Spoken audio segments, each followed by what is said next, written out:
tu m'as volé ma femme, mon entreprise, ma vie. Maintenant, je reprends tout. Ce texto, celui qui a fait voler ma vie en éclats, est arrivé sur mon téléphone à 15h47 un mardi.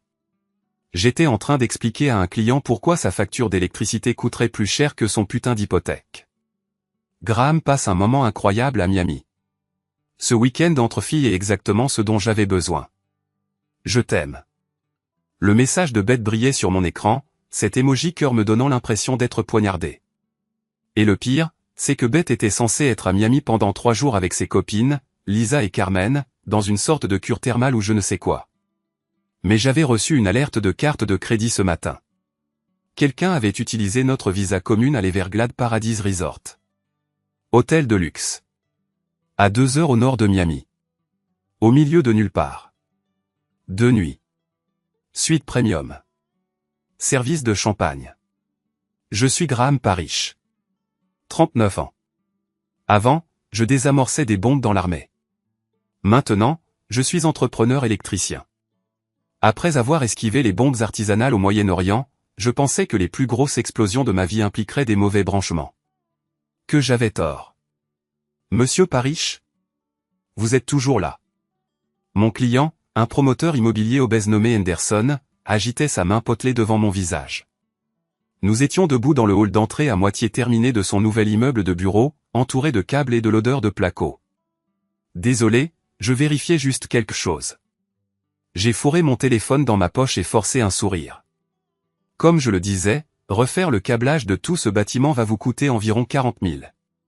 Mon frère John et moi pouvons avoir une équipe ici lundi prochain. Henderson hocha la tête, mais je n'écoutais pas vraiment. Ma tête tournait. Beth agissait bizarrement depuis des mois. Des coups de téléphone secret, de nouveaux vêtements, se mettre soudainement à faire du sport. J'avais pensé que c'était une crise de la quarantaine. À 37 ans, elle était toujours canonne, faisait toujours se retourner les têtes quand on sortait. Peut-être avait-elle juste besoin de se sentir à nouveau jeune. Mais ce truc de carte de crédit? C'était différent. C'était une preuve. J'ai conclu l'affaire avec Henderson et suis retourné à Parrish Brothers Electrical. Mon frère aîné John et moi avons monté cette entreprise après que j'ai quitté l'armée. Nos bureaux étaient dans un vieil entrepôt à la périphérie de Pensacola, en Floride. Des palmiers partout. Une humidité qui vous collait la chemise au dos. Je suis entré. John était à son bureau, les pieds sur la table, en train de parler au téléphone avec cette voix suave qui lui permettait toujours de se sortir des mauvais pas. 42 ans, et il ressemblait toujours au quart arrière du lycée qu'il était. Grand, épaules larges, des dents parfaites qu'il montrait à toutes les femmes dans un rayon de 80 km. On était associés depuis 8 ans, depuis que j'avais quitté l'armée. Mais parfois, je me demandais s'il me voyait comme un égal, ou juste comme le petit frère qui s'occupait de la partie technique pendant qu'il charmait les clients et concluait les affaires. « Salut, Graham. »« Timing parfait, » dit John en raccrochant. C'était le projet Marriott. Ils veulent avancer la date limite de 2 semaines. Tu penses qu'on peut gérer? Probablement. Je me suis assis à mon bureau, essayant d'agir normalement alors que mon monde s'écroulait. Écoute, faut que je te demande un truc. T'as parlé à Beth ces derniers temps? Le visage de John n'a pas changé, mais j'ai vu quelque chose vaciller dans ses yeux. Beth? Non. Pourquoi je le ferais? Elle est en voyage entre filles, non? Miami ou un truc comme ça? Ouais, Miami. Je l'ai observé.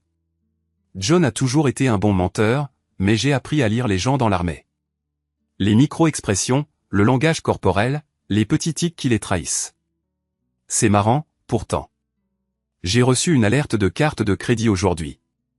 Quelqu'un a utilisé notre carte dans un hôtel de luxe dans les Everglades. C'est sûrement une erreur, dit John un peu trop vite. Tu sais comment sont ces systèmes automatisés. Ça pourrait être une double facturation de son hôtel à Miami. Peut-être. J'ai ouvert mon ordinateur portable et ai fait semblant de vérifier mes emails. Dis, ça te dérange si je me casse plus tôt aujourd'hui? J'ai envie de faire une surprise aux filles quand elles rentreront de l'école. Bien sûr, pas de problème. Je gère ici. J'ai pris mes affaires et me suis dirigé vers la porte, mais je me suis arrêté en voyant le calendrier de John. C'était là. De son écriture, épais resort de nuit écrit dans la case d'hier. Everglades Paradise Resort. Mon sang s'est glacé. Je suis resté assis dans mon pick-up pendant 10 minutes, fixant le vide, essayant de comprendre. Mon frère. Mon associé. Le mec qui avait été mon témoin de mariage. Le même mariage où il avait fait un discours sur la chance qu'avait Bête de trouver un type comme moi. Mon téléphone a vibré. Un autre texto de Bête. Tu me manques, chérie. J'ai hâte de te raconter tous les soins au spa. Lisa te dit bonjour. J'ai fait une capture d'écran du message et ai ouvert Facebook. Il m'a fallu environ 30 secondes pour trouver le profil de Lisa. Son dernier post, de ce matin, la montrait dans un salon de manucure à Destin, en Floride. Pas à Miami. L'horodatage indiquait qu'elle était là depuis 3 jours. Fini le week-end entre filles. Je suis rentré chez moi hébété, la mémoire musculaire me guidant à travers les rues pendant que mon esprit repassait 8 ans de mariage, à la recherche de signes que j'avais manqués. Notre maison était sur 2 hectares, en dehors de la ville. Une grande baraque de style ranch qu'on avait achetée quand les affaires avaient décollé. Bette voulait la grande cuisine, la suite parentale avec la baignoire à remous, le garage 3 voitures pour mes outils et la Mustang classique de John qu'il y entreposait pendant la saison des ouragans. La Mustang de John ? La voiture qu'il bichonnait plus que certains n'aimaient leur propre gosse. La voiture qui était censée être dans ce garage, là, tout de suite, mais qui n'y était pas. Nos filles, Bu et Brie, étaient dans la cuisine, en train de faire leurs devoirs quand je suis entré. 15 et 13 ans. Elles avaient hérité des cheveux blonds et des yeux bleus de leur mère, mais elles avaient mon entêtement et mon sens de l'humour sarcastique. C'étaient de bonnes gamines. Des élèves brillantes, des sportives. Elles méritaient mieux que de voir leur famille exploser à cause d'une trahison. « Papa, t'es rentré tôt » a dit Bray en levant les yeux de son bouquin d'algèbre. « Tout va bien ? Je voulais juste passer du temps avec mes filles. » J'ai embrassé le sommet de sa tête, puis celui de Bray. « Ça s'est passé comment, l'école ? » Pénible, a dit Bray. Madame Peterson nous a filé une autre dissertation bidon sur les vacances d'été. Comme si on vivait en Floride. Ici, c'est les vacances d'été tous les jours. J'ai ri, même si j'étais stressé. Qu'est-ce que vous voulez pour dîner ? Maman ne rentre que demain. Des pizzas, ont-elles crié en chœur. Pendant qu'on attendait, j'ai papoté, mais mon esprit était déjà en train d'échafauder des plans. Il me fallait des preuves. Des preuves tangibles, solides, qui tiendraient devant un tribunal. J'avais appris la patience dans l'armée. Parfois, il fallait surveiller une cible pendant des jours avant de passer à l'action. Après que les filles soient allées se coucher, je me suis assis dans mon bureau et j'ai commencé à creuser, relevés de cartes de crédit, factures de téléphone, tout ce qui pouvait me dire depuis combien de temps ça durait. Ce que j'ai découvert m'a rendu malade. L'Everglades Paradise Resort n'était pas le premier débit. Il y avait eu 3 autres hôtels au cours des 2 derniers mois. Toujours quand Bette disait qu'elle faisait les boutiques ou qu'elle rendait visite à sa sœur à Tallahassee. Il y avait des débits dans des restaurants chics, une bijouterie, une boutique de lingerie dont je n'avais jamais entendu parler. Mon téléphone a sonné. Le nom de John. Salut, mon frère. Voix décontractée, amicale. Je voulais juste m'assurer que tu allais bien. Tu avais l'air un peu stressé tout à l'heure. Juste fatigué, j'ai dit. Longue journée. Ouais, je comprends. Écoute, je me disais que j'allais prendre quelques jours de congé la semaine prochaine. Peut-être descendre aux quais en voiture, aller à la pêche. Ça te dérange de tenir la baraque ? J'ai fait semblant de vérifier mon agenda. C'est quand Bette revient de Miami. Silence. Juste une seconde, mais suffisamment longue. Ah, oui. Le voyage de ta femme. Comment ça se passe ? Génial. D'après ses textos, elle passe un moment merveilleux avec les filles. C'est bien. Bette mérite une pause. Elle travaille dur pour s'occuper de toi et des enfants. La façon dont il a dit son nom aux Bette trop familière, trop chaleureuse. Comme s'il s'était entraîné. John, je peux te demander un truc ? Bien sûr. Tout ce que tu veux. Si tu découvrais que quelqu'un te trahissait, quelqu'un en qui tu avais une confiance absolue, tu ferais quoi ? Un autre silence. C'est une question bizarre, Graham. Pourquoi ? Comme ça. Disons que ton associé te volait, ou que ta femme te trompait, ou que ton frère te poignardait dans le dos. Quelle est la bonne façon de gérer ça? J'imagine que je voudrais en être absolument sûr d'abord. Ensuite, je les confronterai. Je leur donnerai une chance de s'expliquer. Et s'ils te mentaient en face? Alors je m'assurerai qu'ils n'aient plus jamais l'occasion de me faire du mal. Intéressant, ai-je dit. Je vais garder ça à l'esprit. Après avoir raccroché, je suis resté assis dans le noir pendant un long moment, à penser à la trahison, à la vengeance, à comment un homme pouvait détruire les gens qu'il avait détruits. Le lendemain matin, j'ai déposé les filles à l'école et j'ai conduit jusqu'à l'Everglade Paradise Resort. 2 heures à travers les marécages, le genre d'endroit où on perd le réseau et où le voisin le plus proche est à 16 km. Parfait pour une escapade secrète. Le resort était plus petit que je ne l'imaginais, peut-être une vingtaine de cabanes luxueuses autour d'un lac, reliées par des passerelles en bois au-dessus de l'eau. De la mousse espagnole pendait au cyprès, et j'entendais un alligator bramer. Je me suis garé et je suis entré dans le lodge principal, en essayant d'avoir l'air d'un client, pas d'un mari en quête de preuves. Le réceptionniste était un étudiant avec des cheveux décolorés par le soleil et un regard blasé. « Je peux vous aider ?» a-t-il demandé, sans lever les yeux de son téléphone. « J'envisage de réserver une cabane pour ma femme et moi, ai-je dit. Week-end d'anniversaire. Est-ce que je pourrais voir une de vos suites premium? Bien sûr, pas de problème. Il a attrapé une clé. Suivez-moi. La cabane était exactement ce à quoi je m'attendais. Luxe rustique, lit king size, jacuzzi sur la terrasse. Le genre d'endroit qui facture $500 la nuit pour faire semblant de vivre à la dure tout en profitant du service en chambre et des draps en coton égyptien. Bel endroit, ai-je dit, en prenant des photos avec mon téléphone. Très privé. C'est ce que la plupart de nos clients apprécient. Les couples viennent ici pour s'évader de tout, vous voyez? Pas de distraction. J'imagine que vous voyez souvent les mêmes têtes. Le jeune a acquiescé. Ah ouais, on a nos habitués. Y a ce couple, par exemple. Ils viennent une fois par mois depuis quelque temps. Des gens vraiment sympas. Et ils sont toujours généreux en pourboire. Mon cœur s'est mis à cogner. Ah bon? Il ressemble à... Bon, je devrais peut-être pas. Il a jeté un coup d'œil autour de lui, puis s'est penché vers moi. Le mec est grand, bien foutu, il conduit une Mustang de collection. La femme est blonde, une bombe. Il réserve toujours la suite de luxe. Et il paie toujours les extras en liquide. J'ai sorti mon téléphone et je lui ai montré une photo de bête sur Facebook. C'est elle, la femme? Ses yeux se sont écarquillés. Ouais, c'est elle. Comment t'as? Puis il a tilté. Oh, merde.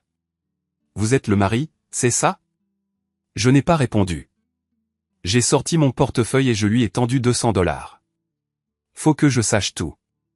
Quand est-ce qu'ils sont venus, qu'est-ce qu'ils ont fait, tout ce dont vous vous souvenez. Le gamin a empoché l'argent vite fait. Ils ont réservé lundi après-midi, ils sont partis ce matin. Comme d'habitude.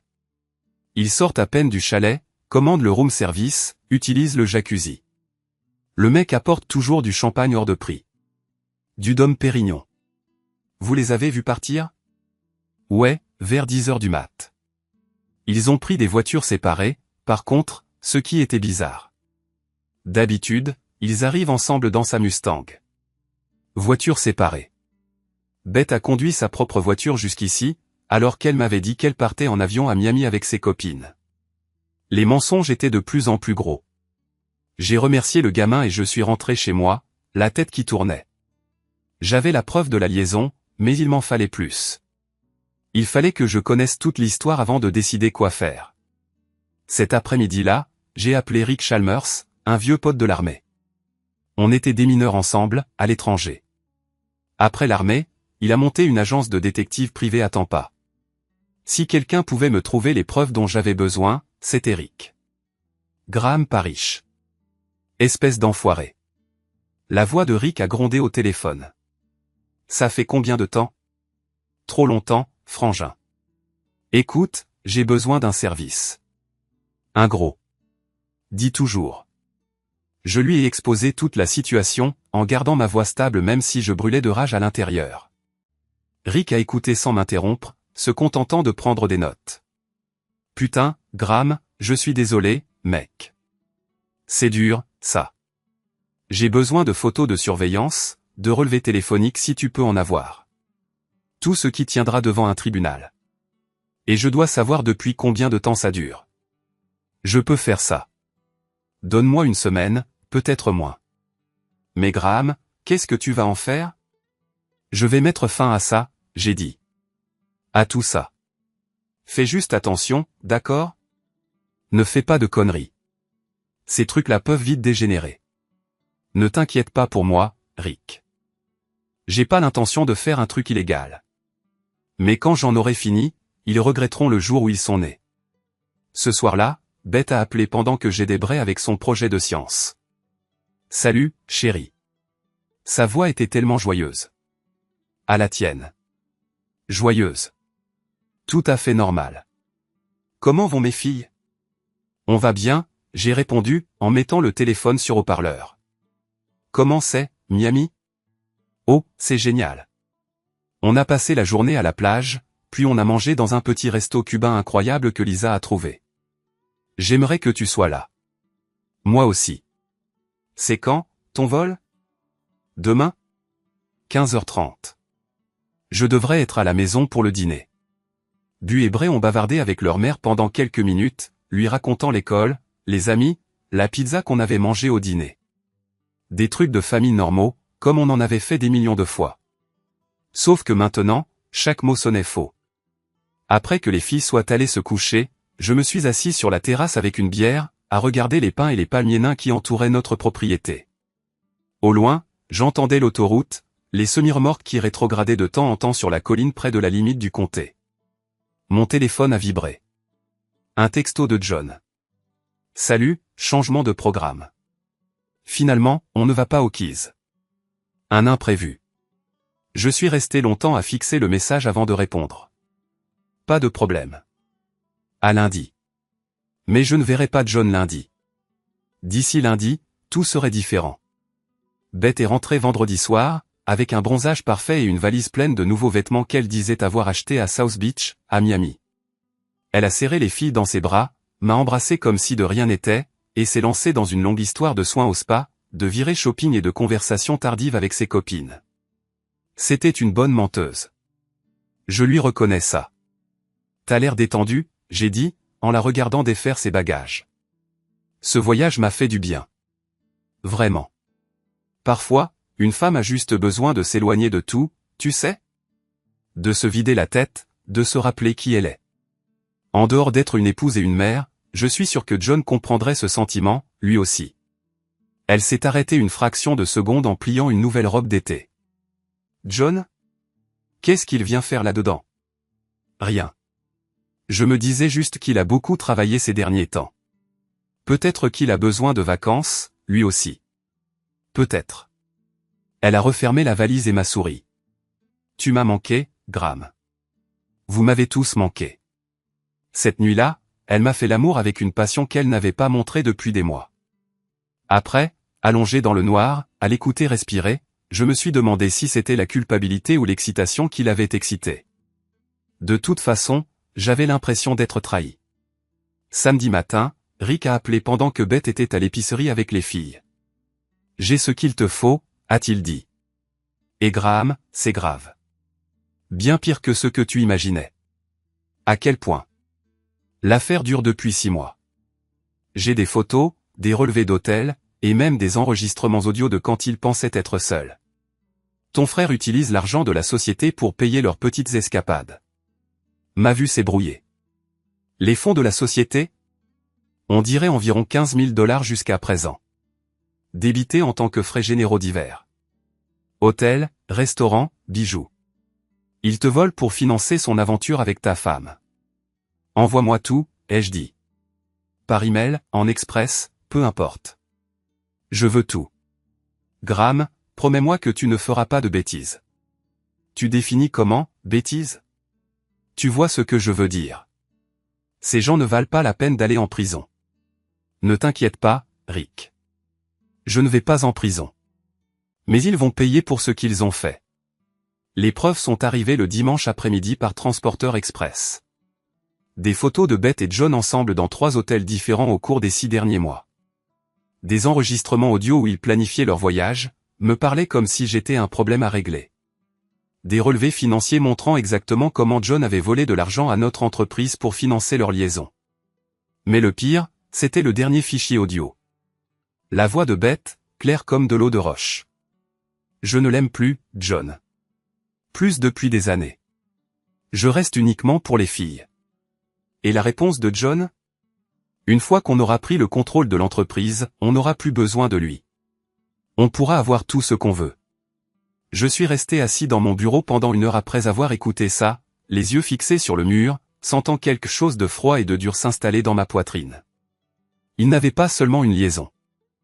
Il prévoyait de me détruire. Mon téléphone a sonné, le nom de John s'affichait à l'écran. Salut, frangin. T'es libre demain? On se fait un resto, histoire de parler de nouveaux projets? Bien sûr, ai-je dit, d'une voix calme. Ça te dit le resto de Palafox Street? À midi? Parfait. À demain. Je n'avais pas l'intention de déjeuner avec John. Au lieu de ça, le dimanche soir a été consacré aux préparatifs de la guerre. Le lundi matin, j'ai embrassé Beth comme d'habitude, je lui ai dit que je serais à la maison pour le dîner, et j'ai pris la route pour le bureau. John était déjà là, les pieds sur son bureau, à faire défiler son téléphone avec ce sourire suffisant qui a toujours mis les gens en confiance. Salut, Graham. Prêt pour le déjeuner tout à l'heure? À propos de ça, ai-je dit en m'installant dans mon fauteuil. Changement de programme. Je veux te montrer quelque chose d'abord. J'ai ouvert mon ordinateur portable et je l'ai tourné vers lui. La première photo a rempli l'écran. John et Beth entrant au Everglades Paradise Resort, son bras autour de sa taille, tous les deux en train de rire. Le visage de John est devenu blanc comme un linge. Graham, je peux expliquer. Expliquer quoi? J'ai cliqué sur la photo suivante. John et Beth sur la terrasse du chalet, partageant du champagne. Expliquer comment tu baises ma femme depuis 6 mois. Expliquer comment tu as volé de l'argent à notre entreprise pour payer ça. Ce n'est pas ce que tu crois. Ah bon? Parce que moi, je crois que toi et ma femme, vous avez prévu de prendre le contrôle de Parish Brothers Electrical et de me mettre à la porte. Je crois que vous avez utilisé les fonds de l'entreprise pour financer vos petites amourettes. Et je crois que vous me mentez en face depuis des mois. John s'est levé lentement, les mains levées comme s'il essayait de calmer un animal sauvage. Écoute, les choses se sont compliquées, Beth et moi. C'est arrivé comme ça. On n'a jamais voulu que ça aille aussi loin. Mais c'est allé aussi loin, n'est-ce pas? 6 mois, John. 6 mois de trahison. Qu'est-ce que tu veux, Graham? Tu veux que je m'excuse? Très bien. Je suis désolé. Je suis désolé que ça se soit passé comme ça. Mais Beth ne t'aime plus. Plus depuis des années. Je me suis levé, moi aussi, et John a fait un pas en arrière. Avec mon 1m88 et mes 90 kilos de muscles entraînés par l'armée, j'avais 10 cm et 15 kilos de plus que mon frère aîné. Pour la première fois de notre vie, il avait peur de moi. Voici ce qui va se passer, ai-je dit, d'une voix mortellement calme. Tu vas me céder ta moitié de l'entreprise. Tu vas rembourser chaque centime que tu as volé, et tu vas disparaître de ma vie pour toujours. Et si je refuse? J'ai souri, et ce n'était pas un sourire amical. Alors j'envoie des copies de tout ce que j'ai à l'administration fiscale, au procureur de l'État et à tous les clients avec qui on a travaillé. Je les envoie aussi au père de Beth, qui, comme tu le sais, est diacre à la première église baptiste et a des opinions très arrêtées sur l'adultère. Le visage de John est passé du pâle au gris. Tu n'oserais pas. Essaie de voir. Nous nous sommes fixés longuement. Finalement, John s'est rassis. Et Beth? Beth, c'est mon problème, pas le tien. Contente-toi de te tirer de ma vie en un seul morceau. Cet après-midi-là, John a signé les papiers cédant sa participation dans l'entreprise à mon profit. Il a également signé une reconnaissance de dette pour les 15 000 $ qu'il avait volés, plus les intérêts. À 5 heures de l'après-midi, Parish Brothers Electrical était à moi tout seul, mais je n'en avais pas fini. Loin de là. Ce soir-là, j'ai préparé le dîner pour ma famille. Comme d'habitude. Beth m'a demandé comment s'était passée ma journée, et je lui ai dit qu'elle avait été productive. Les filles ont parlé de l'école, de leurs amis et de leurs projets pour le week-end. Une conversation familiale normale. Sauf que plus rien n'était normal. Après que les filles soient allées se coucher, j'ai versé un verre de vin à Beth et me suis assis en face d'elle à la table de la cuisine. Il faut qu'on parle, ai-je dit. Quelque chose dans mon ton a dû l'alerter, parce que son sourire a vacillé. De quoi? J'ai posé une enveloppe Kraft sur la table, entre nous. De ton voyage à Miami. Ou devrais-je dire de ton voyage à l'Everglade Paradise Resort avec mon frère. Le visage de Beth est devenu blanc. Graham, je ne. J'ai levé la main. N'insulte pas mon intelligence avec d'autres mensonges.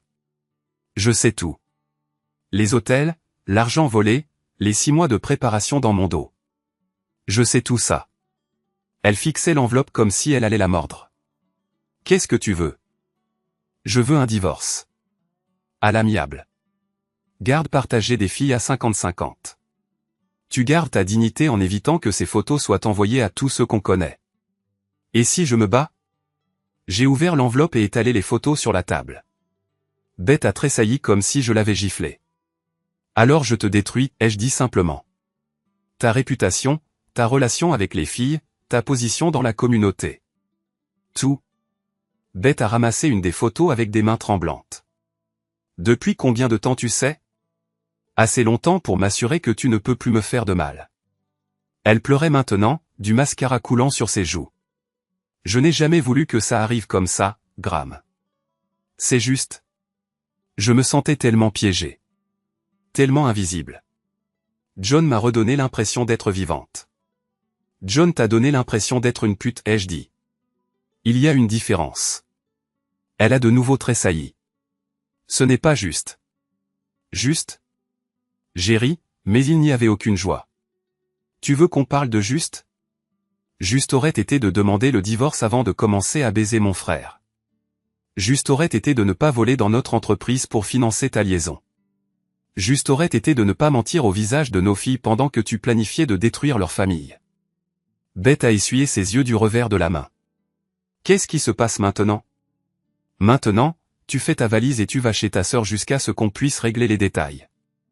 Les filles peuvent savoir qu'on se sépare, mais elles n'ont pas besoin de savoir pourquoi. À moins que tu ne me forces la main.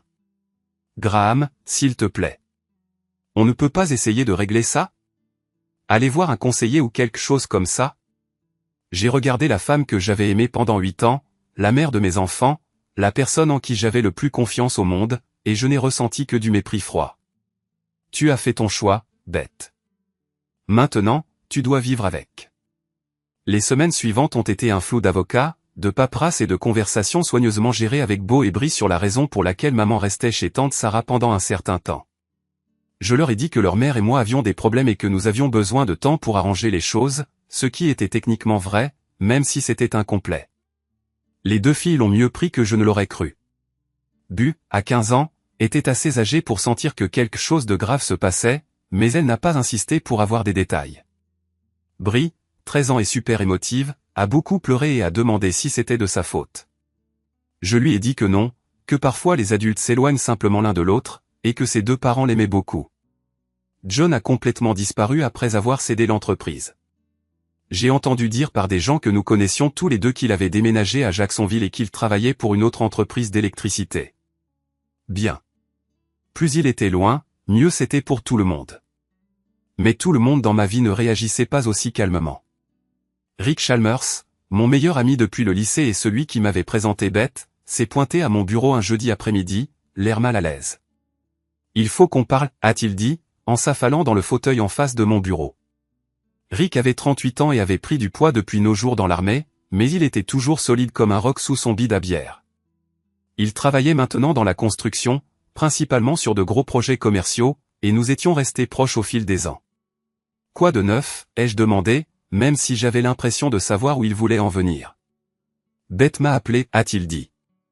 Elle est assez bouleversée par la façon dont tu gères le divorce. Je me suis adossé à mon fauteuil. Ah, oui. Et qu'est-ce qu'elle t'a raconté exactement? Elle a dit que tu étais un connard. Que tu ne veux même pas envisager de thérapie de couple. Que tu menaces de la ruiner si elle ne te donne pas tout ce que tu veux. Autre chose? Rick s'est agité. Elle a dit que l'histoire avec John était une erreur. Que c'est fini et qu'elle veut essayer de réparer les choses. J'ai fixé mon plus vieil ami pendant une seconde. Rick, depuis combien de temps on se connaît? Depuis qu'on est gamin. 25 ans? Plus? Et durant tout ce temps, est-ce que je t'ai déjà menti sur quelque chose d'important? Non. Mais est-ce que j'ai déjà été vindicative ou cruelle sans raison? Graham, je ne dis pas que tu n'as pas le droit d'être furieuse. Réponds juste à la question, Rick. Est-ce que j'ai déjà été le genre de type à détruire quelqu'un juste pour le plaisir? Rick soupira. Non, jamais. J'ouvris le tiroir de mon bureau et sortis un dossier avec quelques photos prises par le pote détective de Rick. Je le fis glisser sur le bureau. Jette un œil à ça et dis-moi que je suis vindicative. Rick ouvrit le dossier, l'air de n'en avoir aucune envie. Son visage se ferma à mesure qu'il feuilletait les photos. Beth et John dans différents hôtels, en train de se câliner, tout était pris en photo de loin. Les relevés bancaires montrant l'argent qu'elle avait volé. Putain, Graham, je n'avais aucune idée que c'était à ce point. 6 mois, Rick. 6 mois de mensonges, de vols et de complots pour me voler ma propre entreprise. Et maintenant elle veut qu'on arrange les choses parce qu'elle s'est fait choper. Rick referma le dossier et le repoussa. Je suis désolé, mec. J'aurais dû te faire confiance. Ouais, tu aurais dû. Mais Beth peut être sacrément convaincante quand elle veut. Elle t'a probablement raconté une histoire à dormir debout sur le fait que je l'ignorais, que John était juste une épaule sur laquelle pleurer, qu'une chose en entraînant une autre. Quelque chose comme ça, ouais. Des conneries. Elle a fait un choix, Rick. Plein de choix pendant 6 mois. Maintenant, elle doit assumer. Rick acquiesça lentement. Qu'est-ce que tu attends de moi? J'ai besoin que tu restes en dehors de ça. Ne réponds pas à ses appels. N'essaie pas de jouer les médiateurs. N'essaie pas de réparer les choses. Ce mariage est fini, et plus tôt tout le monde le comprendra, mieux ce sera. T'as qu'à dire, frangin. Mais Rick n'était pas le seul à avoir entendu la version de Beth. Dans les jours qui suivirent, je découvris qu'elle jouait les victimes auprès de tous ceux qui voulaient bien l'écouter. Des gens que nous connaissions tous les deux commencèrent à m'éviter ou à me lancer des regards noirs à l'épicerie. La famille de Beth, qui m'avait toujours traité comme un fils, cessa soudainement de répondre à mes appels. Le pire fut quand Bu rentra de l'école bouleversé parce que certains de ses amis avaient posé des questions sur le divorce. Apparemment, le mot s'était répandu que j'étais un connard cruel avec sa mère. Papa, c'est vrai que tu ne veux même pas essayer d'arranger les choses avec maman, demanda Bu au dîner du vendredi soir. Je regardais ma fille, si jeune et espérant encore que ses parents pourraient se remettre ensemble, et mon cœur se brisa un peu. Parfois, ma chérie, les gens se blessent tellement qu'il n'y a aucun moyen de réparer ça, dis-je prudemment. Ta maman et moi, nous en sommes arrivés là. Mais les gens font des erreurs, dit Bri. Madame Rodriguez à l'école du dimanche dit que pardonner est la chose la plus importante. Madame Rodriguez a raison quand elle dit que le pardon est important, dis-je. Mais pardonner ne veut pas dire que tu dois te laisser blesser à nouveau. C'était une conversation difficile, mais il fallait qu'elle ait lieu. Je pouvais les voir réfléchir intensément, essayant de donner un sens à des trucs d'adultes avec une logique d'enfant. Ils finiraient par comprendre, probablement plus vite que je ne le souhaitais. Ce week-end-là, les choses empirèrent. J'étais à Home Depot pour acheter des trucs pour un chantier quand je suis tombé sur Dave Morrison et Pete Williams, deux types que je connaissais depuis le lycée. Nous n'avions jamais été les meilleurs amis du monde, mais nous avions toujours été amicaux. Le genre de gars avec qui on discutait quelques minutes si on se croisait. Graham, dit Dave, sa voix froide. J'ai entendu parler de toi et Beth. Le mot se répand vite dans une petite ville, dis-je, en continuant à mettre des raccords de tuyauterie dans mon chariot. C'est une bonne femme, ajouta Pete. Dommage que vous ne puissiez pas trouver un moyen d'arranger les choses. J'arrêtai ce que je faisais et les regardai. C'est ce qu'elle vous a dit? Que je ne suis pas disposé à arranger les choses? Elle a dit que tu avais découvert une erreur qu'elle avait faite et que maintenant tu essayais de lui prendre tout ce qu'elle avait, dit Dave. C'est assez dégueulasse, mec. Une erreur? J'acquiesçai lentement. C'est comme ça qu'on appelle une liaison de 6 mois avec mon associé maintenant? Une erreur? Les deux types avaient l'air mal à l'aise, mais Dave continua. Écoute, je ne dis pas que ce qu'elle a fait était bien, mais les gens font des conneries quand ils sont malheureux. Peut-être que si tu avais été un meilleur mari. Il ne termina pas sa phrase parce que je l'attrapai par le col de sa chemise et le plaquai contre l'étagère la plus proche. Des vis et des boulons volèrent partout. Laisse-moi t'expliquer quelque chose, Dave, dis-je, ma voix basse et menaçante. Tu n'as aucune idée de ce dont tu parles. Tu ne sais pas ce qu'elle a fait, comment elle l'a fait, ni pourquoi. Alors je te suggère de garder tes opinions sur mon mariage pour toi.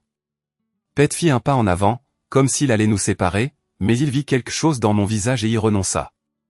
J'ai appris à avoir l'air méchant à l'armée. Certaines choses restent. Je lâchai Dave et reculai. Passez une bonne journée, les gars.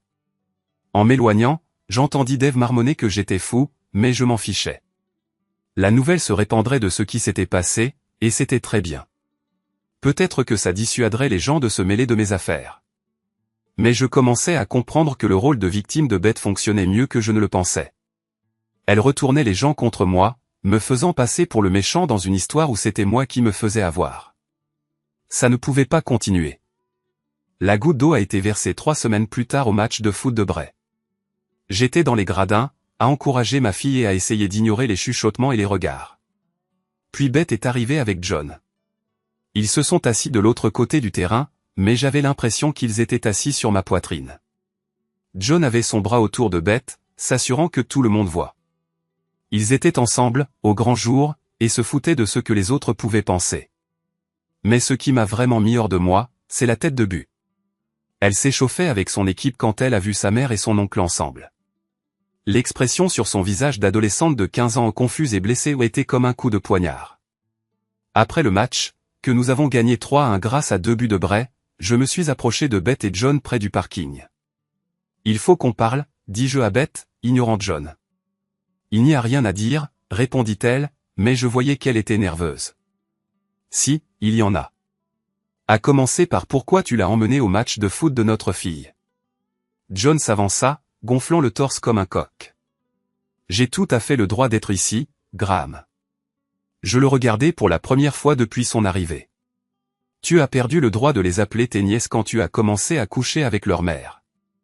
Un groupe de parents était assez proche pour entendre ça. Les têtes se sont tournées. Tant mieux. Qu'ils entendent la vérité pour une fois.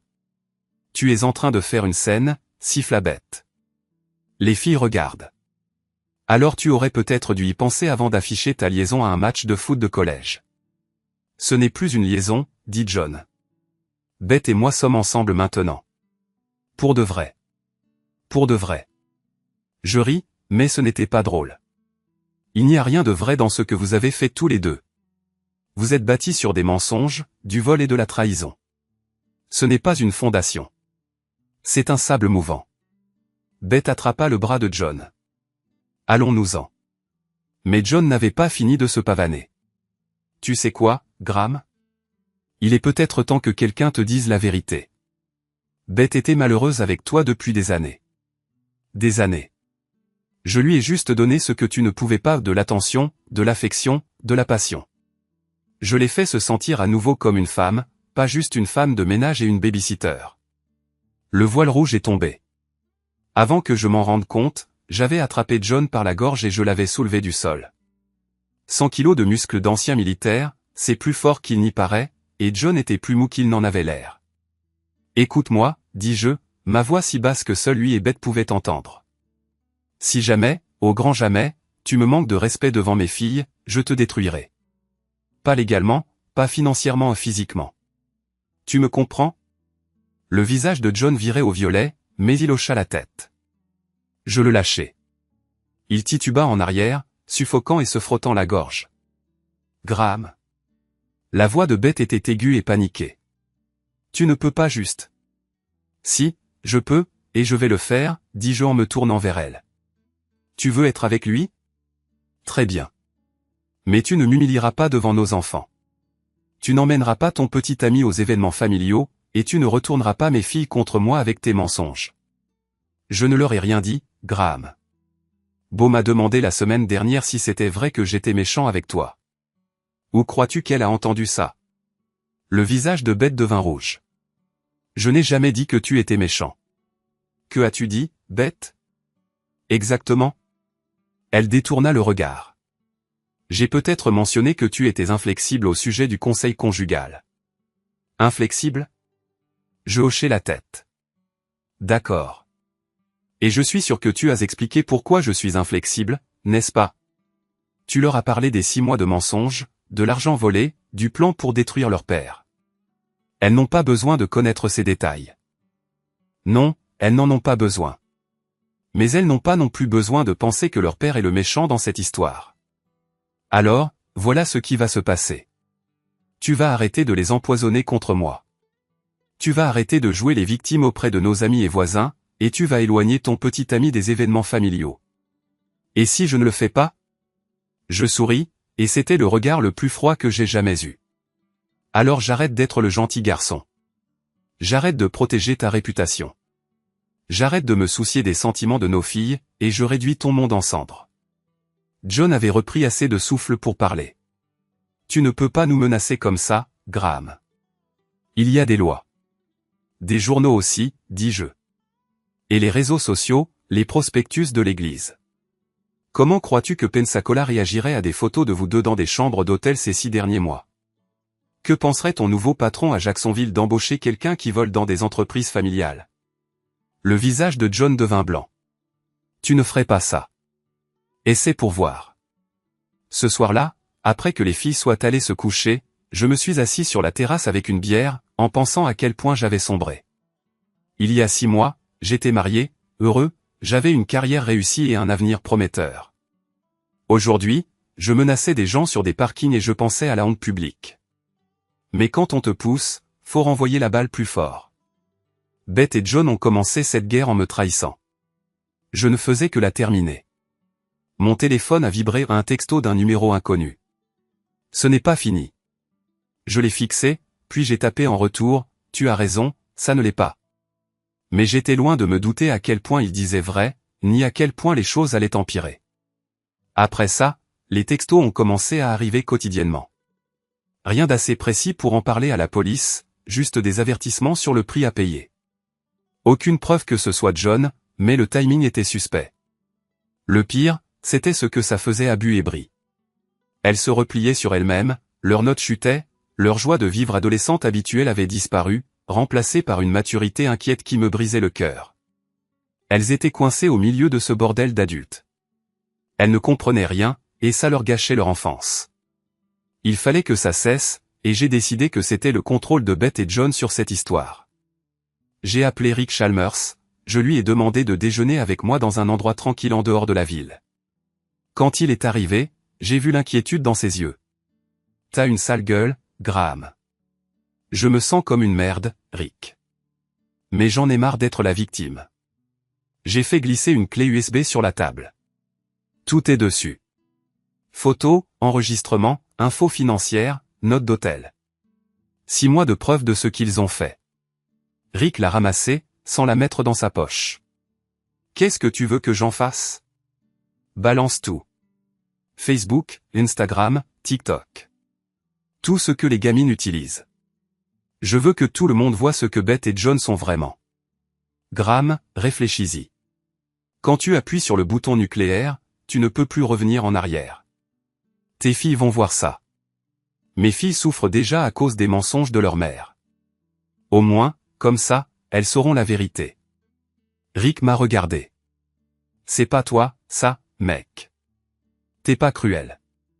Il y a 6 mois, je n'étais pas divorcé non plus. Les gens changent, Rick. Les choses les changent. Et le pardon? Prendre de la hauteur? J'ai ri. La hauteur, c'est pour ceux qui n'ont pas été trahis par tous ceux en qui ils avaient confiance. Beth a choisi de détruire notre mariage. John a choisi de voler notre entreprise. Maintenant, je fais mon choix. Rick a mis la clé à contre-cœur dans sa poche. Si je fais ça, notre amitié risque de ne pas y survivre. Beth saura que ça vient de toi, et elle saura que je t'ai aidé. Notre amitié a déjà changé quand tu as pris son parti sans m'écouter. Ça ne fait qu'officialiser les choses. C'était dur. Mais vrai. Rick était mon meilleur ami depuis 25 ans, mais il avait cru Beth sans même me poser de questions. Ça m'avait presque autant blessé que ce que ma femme et mon frère avaient fait. Rick est parti sans rien dire, et je suis resté assis là pendant 1 heure, à boire du café, en pensant au point de non-retour. Une fois ces photos et ces enregistrements divulgués, il n'y aurait aucun retour à la normale avec Beth. Notre divorce serait un cirque, nos filles seraient la cible des ragots, et je serais perçu soit comme une victime, soit comme un ex-amer, selon qui jugeait. Mais j'en avais marre d'être raisonnable, marre de protéger les gens qui avaient essayé de me ruiner, marre de voir mes filles souffrir à cause des mensonges de leur mère. Mon téléphone a sonné. Beth. Il faut qu'on parle, a-t-elle dit, comme ça. En face à face, ce soir. À propos de quoi? À propos d'arrêter ça avant que ça ne nous détruise tous. J'ai failli rire. Maintenant, elle voulait arrêter, après tout ce temps? D'accord. Chez ta sœur, à 20 h. Beth, seule. John a le droit d'être là. John n'a aucun droit avec moi. Tu veux parler, on parle seul. Ou c'est fini. Elle a accepté, à contre-cœur, et j'ai passé l'après-midi à me préparer pour ce que je pensais être notre confrontation finale. 20 h pile, je me suis garé devant la maison de Sarah, la sœur de Beth, un quartier résidentiel tranquille à l'est de la ville. La voiture de Sarah n'était pas là, donc elle avait dégagé le terrain pour notre discussion. Femme intelligente. Beth a ouvert la porte, l'air fatigué, plus âgé que ses 37 ans. Le stress l'avait marqué, et pendant 1 seconde, j'ai ressenti un peu de l'ancienne affection. Puis je me suis souvenu de l'enregistrement où elle disait à John qu'elle ne m'aimait plus depuis des années, et c'est parti. Merci d'être venu, a-t-elle dit, en me conduisant au salon. Qu'on en finisse. Qu'est-ce que tu veux, Beth? Elle s'est assise sur le canapé, en face de moi, les mains jointes comme une écolière. Je veux qu'on trouve un moyen de vivre ensemble paisiblement, pour les filles. Paisiblement? Ça aurait pu arriver il y a 6 mois, avant que tu ne commences à te taper mon frère et à voler notre entreprise. Elle a tressailli au langage, mais a continué. Je sais que ce qu'on a fait était mal. Je sais qu'on t'a blessé, mais cette guerre ne changera rien. Elle ne fera que blesser Bu et Bri. T'aurais dû y penser avant de détruire leur famille. Je n'ai pas voulu que ça se passe comme ça, Graham. C'est juste, arrivé. John et moi, on s'est connectés émotionnellement d'abord. Le physique est venu après. Épargne-moi tes conneries, Beth. T'as eu une liaison. Plusieurs, même, vu que ça a duré 6 mois. Tu m'as menti, tu as menti à nos filles, et tu as aidé John à voler de l'argent à notre entreprise. Ce sont des faits, pas des sentiments. Elle pleurait maintenant, mais ça ne me faisait rien. Les larmes qui auraient peut-être marché il y a 6 mois? Juste des manigances, maintenant. Qu'est-ce que tu me veux, demanda-t-elle. Qu'est-ce qu'il faut pour que ça s'arrête? Je veux que tu arrêtes de mentir à nos filles sur la raison de notre séparation. Je veux que tu arrêtes de jouer les victimes auprès de nos amis et voisins. Et je veux que tu disparaisses de ma vie, sauf quand on doit parler des filles et de John. John est mort pour moi. Si je ne le revois jamais, ce sera toujours trop tôt. Beth s'essuya les yeux. On prévoit de se marier, Graham. Après le divorce. Félicitations. J'espère que tu seras heureuse. Jusqu'à ce qu'il te trompe, lui aussi. Il ne le fera pas. Si. Les mecs qui trompent avec toi te tromperont toi. C'est juste une question de temps. On aurait dit que je l'avais giflé, mais j'avais pas fini. Tu sais ce qui est triste, Beth? Je t'aurais accordé le divorce si tu l'avais simplement demandé. Si tu avais été honnête sur ton mal-être, sur ton envie d'autre chose, j'aurais collaboré avec toi pour que ça se termine à l'amiable. On aurait pu élever nos filles ensemble, rester amis même. Mais tu as choisi les mensonges et la trahison à la place. Tu as choisi de m'humilier et de me voler. Maintenant, tu vis avec ça. Alors, qu'est-ce qui va se passer maintenant? Je me suis levé. Maintenant, tu signes les papiers du divorce, sans te battre. Tu acceptes l'accord de garde qu'on a déjà conclu, et tu pries pour que je ne te rende pas la vie plus difficile qu'elle ne l'est déjà. Et si je ne le fais pas? J'ai souri, et c'était le sourire le plus froid que j'ai jamais ressenti. Alors tu découvriras ce que je suis vraiment capable de faire quand les gens me poussent à bout. Je l'ai laissé là, en pleurs, et je suis rentré chez moi auprès de mes filles. Quoi qu'il arrive, j'avais essayé que ça se termine discrètement. Mais j'avais le sentiment qu'elle ne le ferait pas. J'avais raison. Beth n'a pas accepté l'offre. Au lieu de ça, elle a engagé un avocat requin et a prétendu que j'étais mentalement instable et dangereux pour nos filles. Elle a ressorti l'histoire du terrain de foot avec John, plus des témoignages disant que j'avais agi bizarrement ces derniers temps. La requête demandait des visites supervisées uniquement, avec un psy qui déciderait si j'étais apte à être un père. Je l'ai lu dans ma cuisine pendant que Bu et Bri prenaient leur petit déjeuner, et quelque chose de froid s'est installé dans ma poitrine. Beth venait de franchir la ligne rouge. Elle essayait de me prendre mes filles. Fini de jouer avec des gants. Après avoir déposé les filles à l'école, j'ai conduit chez Rick Chalmers Construction. Il était dans sa caravane, en train de regarder des plans pour un nouveau centre commercial quand je suis entré. Balance-le, ai-je dit. Tout. Aujourd'hui. Rick leva les yeux. Graham, t'es sûr? J'ai jeté la requête de Beth sur son bureau. Elle essaie de me prendre mes gamines, en disant que je suis dingue et dangereux. Après tout ce qu'elle a fait, elle remet en question mon rôle de père. Rick l'a lu, devenant de plus en plus furieux à chaque page. Putain de merde, elle veut te descendre. Mes filles sont la seule bonne chose qui me reste, Rick. Je ne la laisserai pas me les prendre. Ok. Rick a sorti son ordinateur portable et la clé USB que je lui avais donnée. Mais une fois que j'aurai fait ça, il n'y aura pas de retour en arrière. Ça va exploser comme une bombe atomique. Tant mieux. Que ça pète. Que le monde entier voit qui sont vraiment Beth et John. Il a fallu environ 1 heure à Rick pour créer des comptes sur les réseaux sociaux et tout télécharger. Des photos de Beth et John dans des hôtels pendant 6 mois. Des enregistrements audio d'eux en train de planifier leur liaison, en parlant de me ruiner. Des documents financiers montrant l'argent volé, les notes d'hôtel, les restaurants, les bijoux, tous payés avec de l'argent volé à Parish Brothers Electrical. Mais le clou du spectacle était une vidéo d'une caméra de sécurité d'un des hôtels. 30 secondes de Beth et John en train de se galocher devant leur chambre, sans savoir qu'ils étaient filmés. L'horodatage indiquait que c'était 2 jours avant le week-end entre filles de Beth à Miami. Rick a tout posté avec la vérité sur l'adultère, le détournement de fonds et la trahison. Quand les gens vous montrent qui ils sont, croyez-les. En 1 heure, ça avait été partagé des dizaines de fois. En 4 heures, des centaines. À la fin de la journée, c'était viral à Pensacola. Mon téléphone a commencé à sonner vers midi et n'a plus arrêté. Des amis, des connaissances, même des gens à qui je n'avais pas parlé depuis des lustres. Tout le monde voulait savoir si les publications étaient vraies, si j'allais bien, si on pouvait m'aider. La réponse à la première était oui, totalement vrai. La deuxième? J'allais mieux que depuis des mois. Et la troisième? Je disais à tout le monde la même chose, souvenez-vous juste de ça la prochaine fois que quelqu'un essaiera de dire que c'est moi le méchant.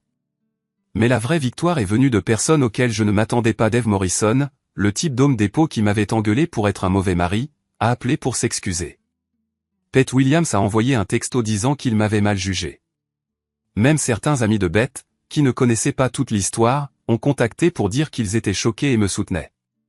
L'opinion publique était en train de basculer, et elle se retournait violemment contre Beth et John. Ce soir-là, pendant que j'ai des bris avec ses devoirs, mon téléphone a sonné. Le numéro de Beth. Espèce d'ordure, qu'elle a lâché, sans plus de préambule. Comment as-tu pu me faire ça?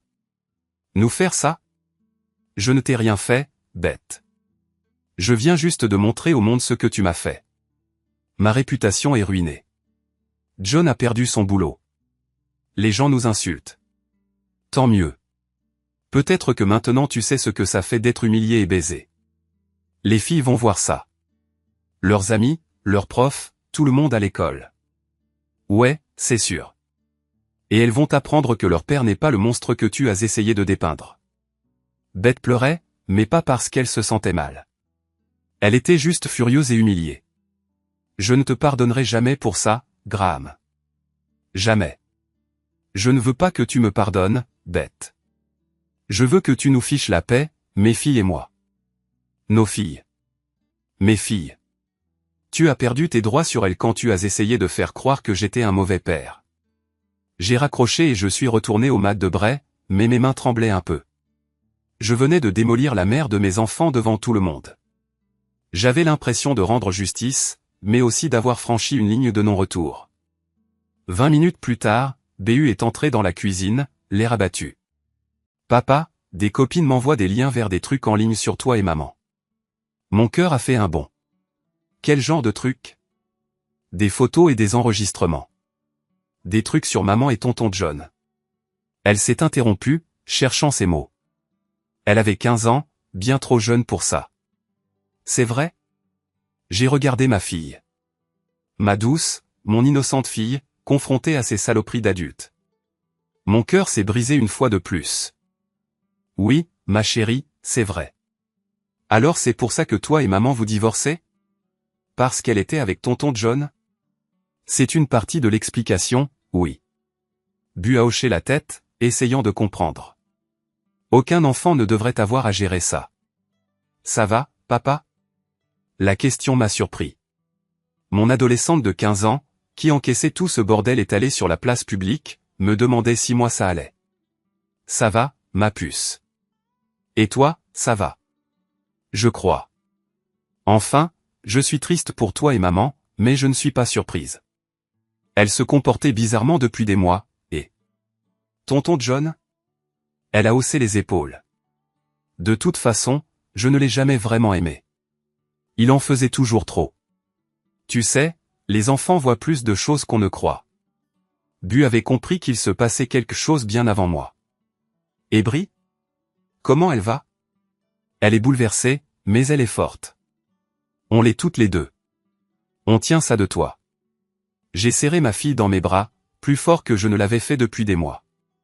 J'étais tellement reconnaissant de sa force. Je t'aime, Bu. Toi et ta sœur, vous êtes ce qu'il y a de plus important au monde pour moi. Nous aussi on t'aime, papa. Et, pour ce que ça vaut, je pense que maman a eu ce qu'elle méritait. Les enfants, hein. Les posts sont devenus viraux, et Beth et John en ont payé le prix fort, vite. En 48 heures, John a été viré de son nouveau boulot à Jacksonville. Quand les photos et la preuve du vol sont arrivées à son travail, on a demandé à Beth de démissionner de son bénévolat à l'école des filles et elle a été discrètement exclue du comité paroissial dont elle faisait partie depuis des années. Mais le meilleur, c'est que le plan de Beth pour le tribunal est tombé à l'eau. Son avocat a démissionné, disant que j'étais un fou.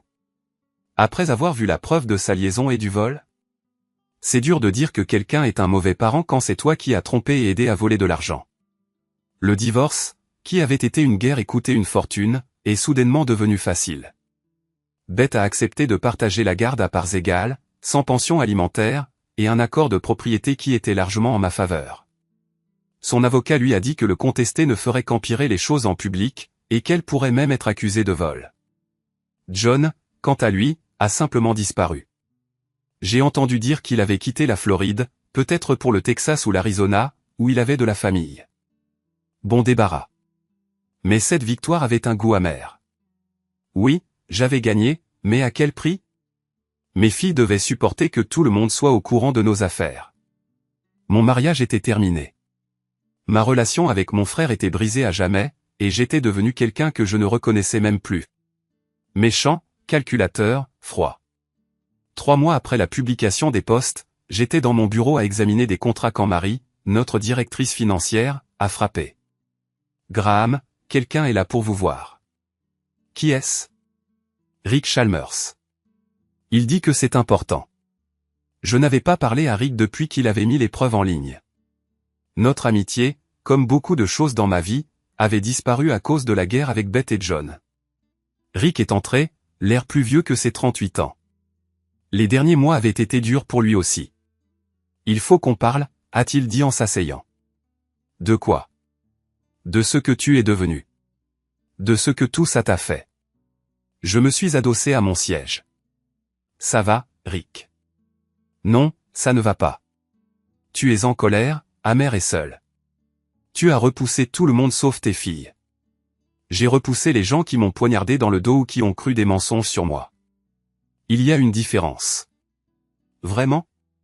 Parce que de là où je suis, tu es devenu exactement le genre de gars que Beth disait que tu étais. Vindicatif. Autoritaire. Dangereux. Ça m'a touché, parce qu'il y avait du vrai là-dedans. Qu'est-ce que tu veux, Rick? Je veux retrouver mon ami. Le Graham Parrish que je connaissais avant tout ça. Le type bien, indulgent, qui n'écrasait pas les gens juste parce qu'il en avait le pouvoir. Ce type-là s'est fait baiser par sa femme et son frère. C'était un parfait naïf. Peut-être. Mais ce type-là était aussi heureux. Il avait une famille, des amis, une vie. Et maintenant, qu'est-ce que j'ai? J'ai balayé mon bureau du regard. J'ai mon entreprise. J'ai mes filles. La moitié du temps, tu as ton amour-propre. Tu as ta vengeance. Mais la vengeance, ce n'est pas la justice. Et c'est sûr que ce n'est pas le bonheur. Rick se leva. Beth et John ont eu tort. Mais toi aussi, tu as eu tort, Graham. Tort de dégainer l'arme nucléaire. Tort de les détruire aussi complètement. Tort de transformer la souffrance privée de ta fille en spectacle public. Ils se sont détruits tout seuls. J'ai juste fait en sorte que tout le monde le sache. Continue de te raconter ça si ça t'aide à dormir. Mais on sait tous les deux la vérité. Tu es devenu le monstre qu'il disait que tu étais. Après son départ, je suis resté assis là, à penser au monstre, aux victimes et à la frontière entre la justice et la vengeance. Peut-être qu'il a raison. Peut-être que je suis devenu quelque chose que je déteste, à force de vouloir les punir. Mais en rentrant chez moi pour préparer le dîner pour Bu et Brie, je ne pouvais pas regretter. Beth et John ont fait leur choix. J'ai fait les miens. Et si être un monstre était le prix à payer pour protéger mes filles et ma dignité, alors très bien. Certaines guerres valent la peine, quoi qu'il arrive. Ce soir-là, en bordant Brie, elle m'a demandé, « Papa, tu crois que toi et maman, vous redeviendrez amis un jour ?» J'ai regardé ma fille de 13 ans, si pleine d'espoir qu'on puisse retrouver un terrain d'entente. Mon cœur s'est brisé à nouveau. Je ne sais pas, ma chérie. Peut-être un jour, quand la douleur sera partie. Même en le disant, je savais que c'était un mensonge. Il n'y aurait pas de guérison. Pas d'amitié, pas de coparentalité joyeuse. Je m'en étais assuré en détruisant Beth et John. La guerre était finie, et j'avais gagné. Mais la victoire avait un prix. Je commençais seulement à le comprendre. 6 mois plus tard, j'ai reçu une invitation à la remise de diplôme de BAU. Beth serait là, avec sa famille et les quelques amis qui lui restaient. La première fois qu'on se retrouverait dans la même pièce depuis le divorce. J'ai fixé l'invitation, en pensant au pardon, à la rédemption, et à la possibilité de se relever après le genre de destruction que j'avais causé. Puis je l'ai collé sur le frigo, à côté du bulletin de notes de Bray et de la lettre d'admission de BU à l'Université de Floride. Mes filles se débrouillaient très bien, malgré tout. Elles étaient fortes, résilientes et sages. Elles avaient survécu à la guerre de leurs parents et en étaient ressorties plus fortes. Peut-être que c'est suffisant. Peut-être que c'est déjà une victoire. Je n'ai jamais vraiment su si Rick avait raison quand il disait que j'étais un monstre.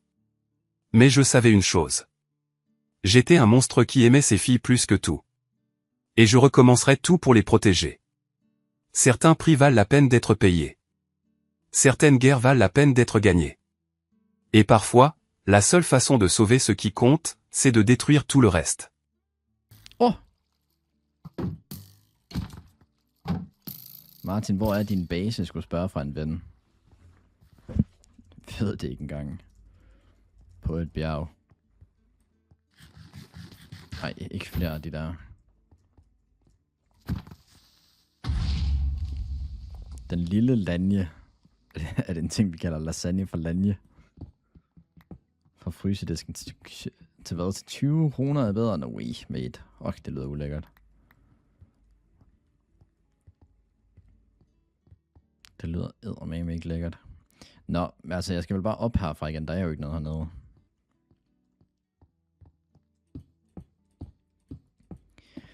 Du er så sjov. Hvad har jeg nu gjort?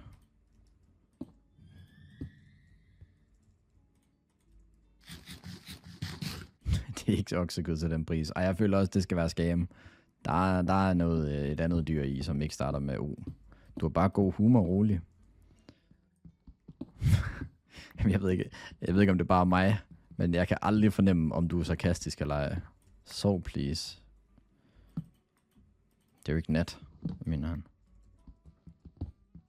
Mener du det? 5 gifter for at sove. Det er ikke nat. Og nu er det nat. Fedt respawn point. Nej, fuck, hvor er det irriterende. Det har jeg ikke engang tænkt over. Okay, så skal vi bare lade være at dø.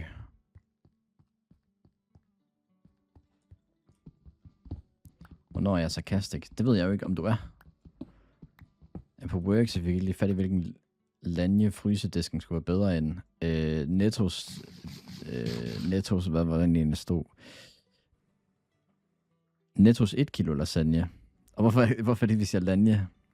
Ja, jeg ved det godt, Carlsen. Det er bare irriterende, jeg skal hele vejen tilbage til sporen.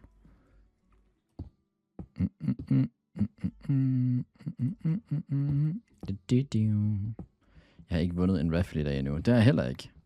Jeg har så heller ikke deltaget i dem alle sammen. Skal jeg lige snipe den? Join.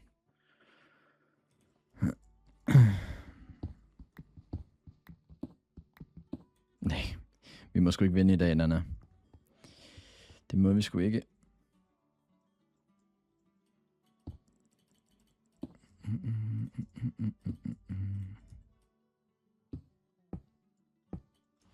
What? Hvorfor canceler du rafflen?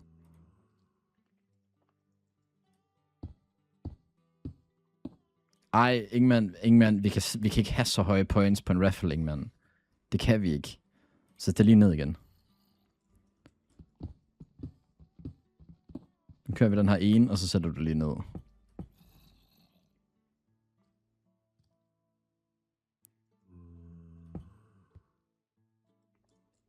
Ikke, please, Gud. Det er for sygt. Ja, King Christian vinder. Ja, Ingemann vinder simpelthen. Ja, okay. 17.000 points hver. Nice, Ingemann. Nu lige skabt inflation. Igen.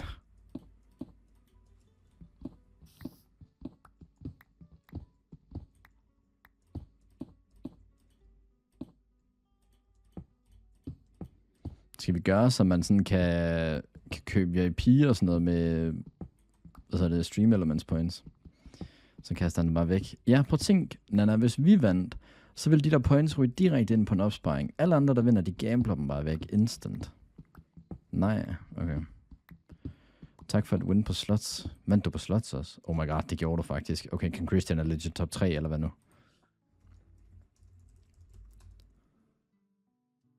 Hvad er det? Hvad fanden hedder den der top 5 en? Jeg kan ikke huske, hvad den hedder. Top. Ja, King Christian er simpelthen nummer 4 nu, med 259.000. Ingemann, jeg vil gerne lige pointere, du har lige givet ham 250.000 point. Det er for sygt til mig.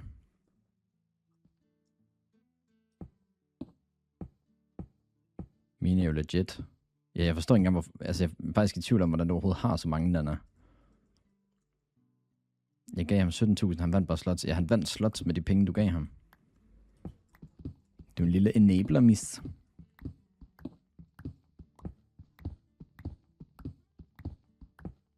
Hvad mener du?